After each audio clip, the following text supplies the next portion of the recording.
ഞാനൊരു ഉപകാരമാ ചെയ്തത്. ഞാൻ അടുക്കളയിൽ ചെന്നപ്പം പാത്രത്തിന്റെ അകത്ത് ഒരു പാമ്പിരുന്ന് ചീറ്റുന്നു. ഞാൻ അതുകൊണ്ട് ഈ കിണറ്റിലങ്ങിട്ടു. അപ്പൊ കുക്കർ കൊണ്ട് കിണറ്റിലിട്ടിട്ട് ഇരിക്കുക.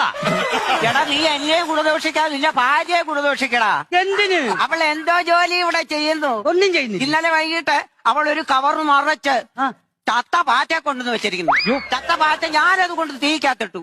ഈ പാറ്റയെ കൊണ്ടുവെക്കാൻ ഇവളെന്തോടാ ചൈനക്കാരിയാണ്. എന്തുവാടി അമ്മ പറയുന്നേ? ഇവ മനസ്സിലായില്ലയോ? ഇല്ല. ഗൾഫിൽ നിന്ന് കൊണ്ടുവന്ന ഒരു കവർ ഈന്തപ്പഴം എടുത്ത് അടുപ്പിൽ കൊണ്ടിട്ട് ഇരിക്കുക. നേരാണോ? നാരായണ നാരായണ. ഈ കയറും പൊട്ടിച്ച് നിങ്ങൾ എവിടെ പോവാ? വീട് തന്നെ ചാകും. എടാ എന്റെ മുതുക് പൊട്ടിയിരിക്കുവാ, നീ നോക്ക. അയ്യോ എടി, നിനക്ക് അമ്മൂമ്മ ആശുപത്രിയിലൊന്നും കൊണ്ടുപോകത്തില്ലേടി? ആശുപത്രി കൊണ്ടുപോയി ഞാൻ. കൊണ്ടുപോയി മോനെ, ഇതൊന്ന് നോക്കതേണ്ട.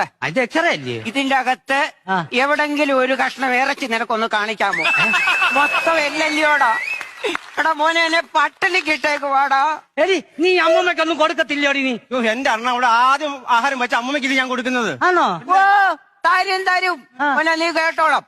ഇവിടെ മാങ്ങ വാങ്ങിച്ചാ മാങ്ങാണ്ടി എനിക്ക്, കോഴിയെ വാങ്ങിച്ചാ മാങ്ങാണ്ടി എനിക്ക്. ഞാൻ എന്തുവാടാ ഇവിടുത്തെ മാങ്ങാണ്ടി തള്ളയാണോ?